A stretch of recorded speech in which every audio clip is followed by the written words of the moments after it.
আসসালামু আলাইকুম। Turning point with Fahia YouTube চ্যানেলে আপনাদের স্বাগতম।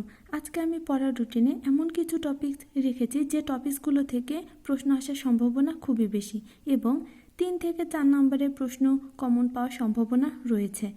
আজকে আমি নতুন একটি সাবজেক্ট যোগ করেছি আমাদের পড়ার রুটিনে। কম্পিউটার সাবজেক্ট আজকে আমরা পড়ব, কারণ অনেকদিন যাবৎ কম্পিউটার সাবজেক্টটা পড়া হচ্ছে না। আর কম্পিউটার সাবজেক্ট থেকে কিন্তু অল্প পরিশ্রমী একটু টেকনিক্যালি পড়লেই খুব ভালো নাম্বার পাওয়া সম্ভব। সিস্টেম ইউনিট, এই টপিকসটা থেকে কিন্তু প্রতি বছরই প্রশ্ন থাকে এবং এই টপিক্সের কোন অংশটুকু বেশি গুরুত্বপূর্ণ, কোন অংশ থেকে এবছর প্রশ্ন আসার সম্ভাবনা আছে আমি সেটা কিন্তু বলে দিব। এটা আমার সাজেশনমূলক ভিডিও এবং প্রতিদিনের পড়ার রুটিন।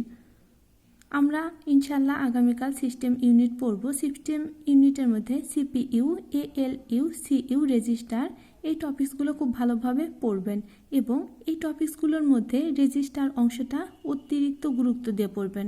এই অংশটা থেকে কিন্তু প্রশ্ন আসার সম্ভাবনা আছে।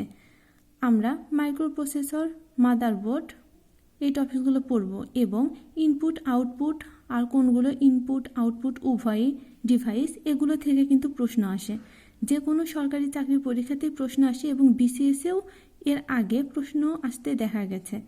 তাই আমি পড়ার রুটিনটা এমনভাবে সাজিয়েছি যেন এই টপিকসগুলো পড়লে বিসিএস সহ সরকারি যে কোনো চাকরির পরীক্ষার জন্য খুব ভালো একটি প্রস্তুতি হয়।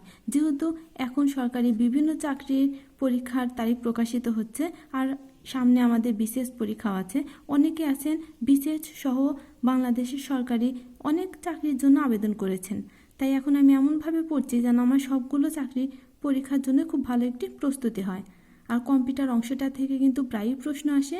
আমি যেই টপিকসগুলো বললাম এই টপিকসগুলো বিসিএস সহ বাংলাদেশের সরকারি চাকরির যে কোনো পরীক্ষার জন্যই খুবই গুরুত্বপূর্ণ। আপনারা চাইলে আপনাদের মতো করে আরও টপিক যোগ করে পড়তে পারেন, কিন্তু আমি যে টপিকসগুলোকে বলবো ওই টপিকসগুলো কিন্তু কখনোই বাদ দিবেন না। যেহেতু আমার এই ভিডিওটা সাজেশন মূলক ভিডিও, তাই আমি যে টপিকসগুলোকে বলবো ওই টপিকসগুলো থেকে ইনশাল্লাহ প্রশ্ন আসার সম্ভাবনা বেশি।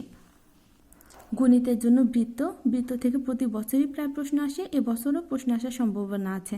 পাশাপাশি ইংরেজি, আপনাদের কাছে যেই টপিকসটা খুবই কঠিন মনে হয় সেই টপিকসটা পড়বেন।